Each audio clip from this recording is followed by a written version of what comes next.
आज simple language में बताता हूँ। पीएमईजीपी लोन एक्चुअली होता कैसे है, कितना लोन मिल सकता है, सब्सिडी कैसे मिलती है, ईएमआई कितने दिन बाद स्टार्ट होती है और पूरा प्रोसेस फुल डिटेल में। और प्रोसेस में एक्चुअल प्रॉब्लम्स क्या आती हैं, ताकि फ्यूचर में बिजनेस स्टार्ट करो तो पहले से क्लैरिटी रहे।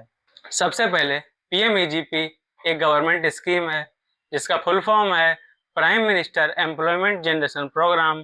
सिंपल लैंग्वेज में समझो, अगर कोई बंदा स्मॉल फैक्ट्री, मशीन, वर्कशॉप या कुछ स्टार्ट करना चाहता है तो गवर्नमेंट बैंक लोन के थ्रू सपोर्ट करती है। ये mostly manufacturing, machine setup, workshop, food businesses, ऐसे बिजनेसेस के लिए यूज होता है।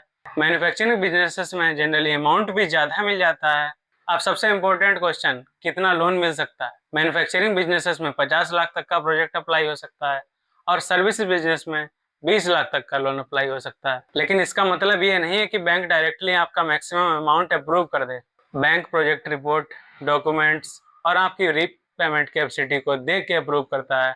अब एक चीज़, प्रोजेक्ट रिपोर्ट ये सीए या कंसल्टेंट बनाता है। उसमें मशीन कॉस्ट, प्रॉफिट, डिटेल्स सब कुछ प्रॉपरली मेंशन होता है और कोटेशन जहाँ से मशीन परचेस करनी होती है वहीं से मिल जाती है। कोटेशन में मशीन की डिटेल्स, प्राइस, जीएसटी सब मेंशन्ड होता है। बैंक और पीएमईजीपी साइड पे ये डॉक्यूमेंट्स बहुत इंपॉर्टेंट होते हैं। अब खुद से कितना पैसा लगाना है? जनरल कैटेगरी में 10%, ओबीसी, एससी, एसटी या वुमेन कैटेगरी में सिर्फ 5%।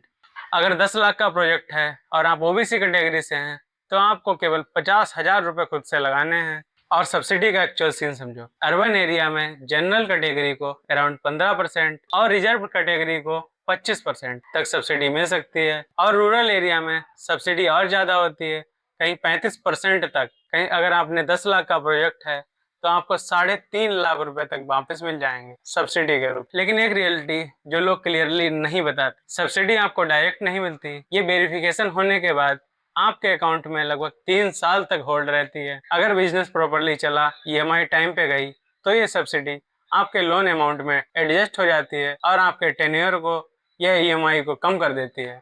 और जनरली ईएमआई तुरंत स्टार्ट नहीं होती है, बहुत से केसेस में 6 मंथ का मोरेटोरियम मिल जाता है। मतलब स्टार्टिंग के कुछ मंथ्स बिजनेस सेटअप और स्टेबलाइज करने के लिए मिल जाते हैं।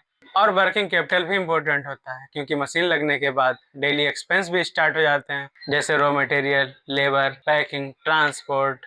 Generally working capital machine installation और सेटअप हो जाने के बाद रिलीज होती है। अब प्रोसेस समझो, सबसे पहले पीएमईजीपी पोर्टल पे ऑनलाइन अप्लाई करना पड़ता है। उसमें Aadhaar card, PAN card, educational document, project report और कोटेशन एंड बैंक पासबुक लगती है।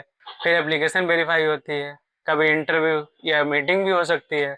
उसके बाद फाइल बैंक में जाती है और एक्चुअल पेशेंस यहाँ से स्टार्ट होता है। एक डॉक्यूमेंट कंप्लीट होता है तब तक दूसरा मांग लेते हैं, कभी गारंटर, कभी क्लेरिफिकेशन, कभी कुछ कभी कुछ। आपको बैंक में सबसे ज़्यादा टाइम बैंक में ही लगेगा।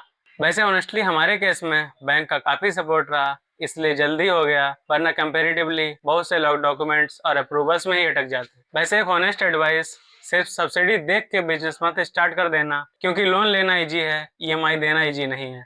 लोन अप्रूव होने की खुशी अलग होती है और ईएमआई का प्रेशर अलग ही होता है। तो मेरा सजेशन यही है कि अगर आप कोई 10 लाख तक का बिजनेस स्टार्ट कर रहे हैं तो आपके पास कम से कम 2 से 3 लाख रुपए पहले होने चाहिए, क्योंकि कभी कोई अनएक्सपेक्टेड केस हो जाता है या कोई भी बात होती है तो आपके पास बैकअप प्लान होना चाहिए। बाकी पीएमईजीपी स्मॉल बिजनेसमैन के लिए काफ़ी यूजफुल स्कीम है, बस प्रोसेस, पेशेंस और कंसिस्टेंसी स्ट्रांग होनी चाहिए।